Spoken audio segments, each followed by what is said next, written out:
జర్నలిస్టుల ఇళ్ల స్థలాల ప్రక్రియ అధికారుల పరంగా పూర్తి కావచ్చిందని వెంటనే జర్నలిస్టులకు అందచేయాలని స్తంభాద్రి జర్నలిస్టు హౌసింగ్ సొసైటీ అధ్యక్షులు కనకం సైదురు అన్నారు. ఈ సందర్భంగా కనకం సైదురు మాట్లాడుతూ ఖమ్మం జర్నలిస్టులకు ఇళ్ల స్థలాలు ఇచ్చేందుకు గత ప్రభుత్వం కేబినెట్ నిర్ణయం చేసిందని, ఈ ప్రభుత్వం కూడా జర్నలిస్టుల పక్షాన ఇళ్ల స్థలాలు ఇస్తామని చెప్పి నేటి వరకు ఇవ్వకుండా తత్సారం చేస్తున్న తీరు బాధాకరమైందన్నారు.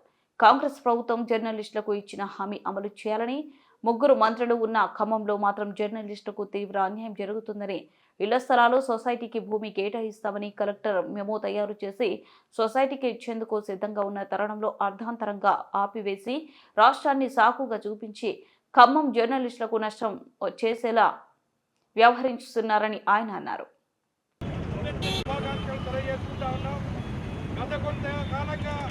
సంవత్సరాల తరబడి ఇళ్ల స్థలాల కోసం ఎదురు చూస్తా ఉన్నాం.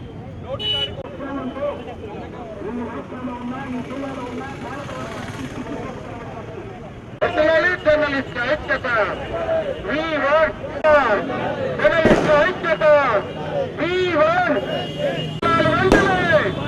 జర్నలిస్ట్ ఇళ్ల స్థలాలు, జర్నలిస్ట్ ఐక్యత, జర్నలిస్ట్ ఐక్యత, జర్నలిస్ట్ ఐక్యత.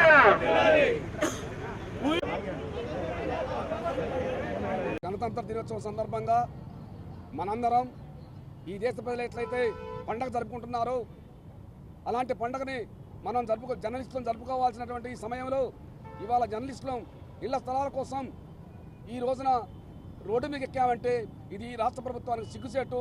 ఈ జిల్లాలో ఉన్న ముగ్గురు మంత్రులు కూడా సిగ్గుచేటుకరమైనటువంటి చర్య. ఈ పరిస్థితి రావటం, ముగ్గురు మంత్రులుగా ఈ జిల్లాలో ప్రమాణ స్వీకారం చేసిన రోజున ఈ జిల్లా అభివృద్ధి చెందిద్ది, అలాగే జర్నలిస్టు సమస్యలు పరిష్కారం అవుతాయని మేము ఆశించాం. కానీ గతంలో ఒక కేబినెట్, ఒక రాష్ట్ర ముఖ్యమంత్రి ఆధ్వర్యంలో కేబినెట్ చేసిన తీర్మానానికి విలువ లేకుండా ఇవాళ తీర్మానానికి విరుద్ధంగా వ్యవహరిస్తున్నారు.